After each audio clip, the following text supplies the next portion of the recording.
So, what's up again, guys?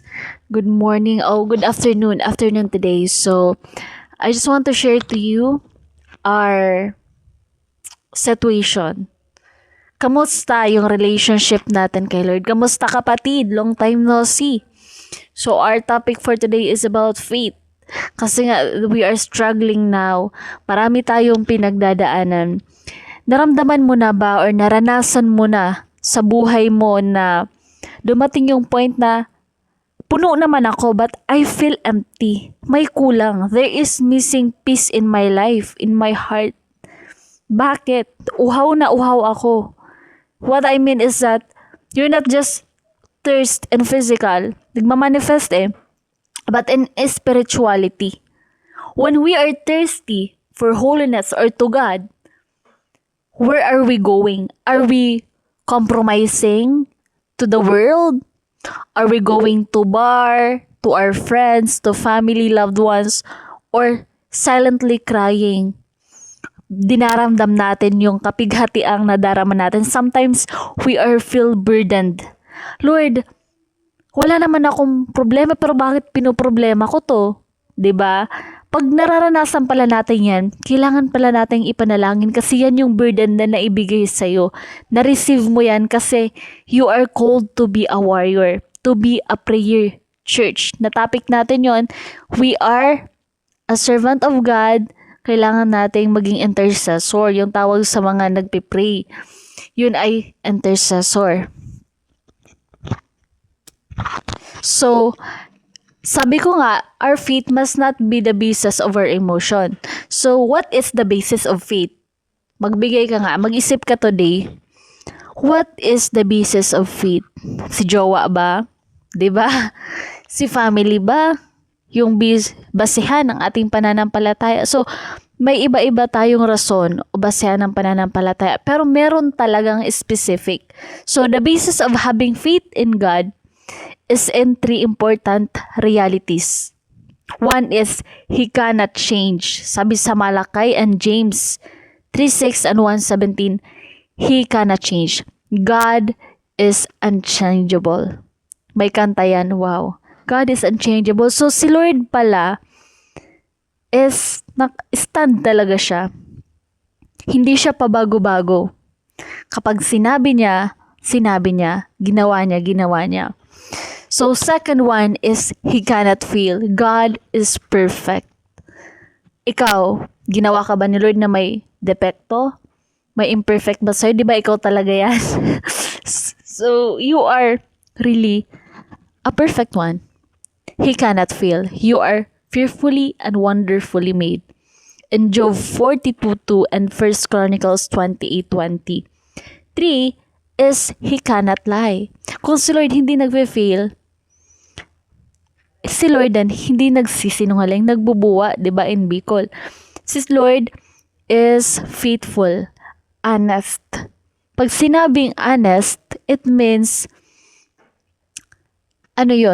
loyal, mapagkakatiwalaan. Sinabi ni Lord na hindi kita iiwan ni pababayaan man. Nagsinungaling ba siya? Hindi. Ano bang na-receive mo? So, kapag naka-incline ka pala kay Lord, yung sinabi ni Lord, gets mo. Kasi, anak ka niya at tupa ka. Di ba ang tupa, alam ang boses ng kanyang pastol.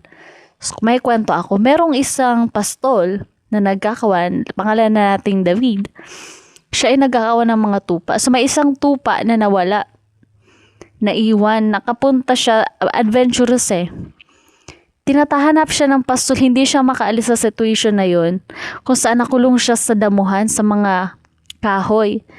So, mabuti na lang at nahanap siya ng pastol niya. So, we're like that.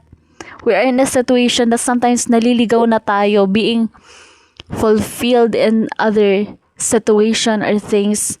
But God is truly faithful. Gumagamit siya ng mga tao or even siya na mismo yung gumagalaw sa buhay natin. Mahanap lang tayo. Today, nasumpungan mo tong video, hindi to aksidente. Talagang meant to be to para sa'yo. Kasi tinatawag ka ni Lord, kapatid. Stop being complacent Christian, follower of God. This is our time to strengthen our faith to God. To to what? To nurture our faith and values to the Lord. B. The redemptive work of the Son of God. Yun yan si Jesus ha. Sa Hebrews 12:2, 1 Corinthians 1:30, and Romans 5:1 and 2. Christ has become the source of our faith in God. Si Christ yung source. Siya yung nagbibigay buhay in God. And the fact of His death and resurrection, nagbuhay muli, provides ground for our belief. Kasi we are atheists. May pagka-unbelief tayo unbelievers. Before we know Christ, we are all unbelievers. We have sinned against God. So, nung nakilala natin si Lord, doon na-reconcile. Nagkaroon ng reconciliation, ng healing sa relationship natin.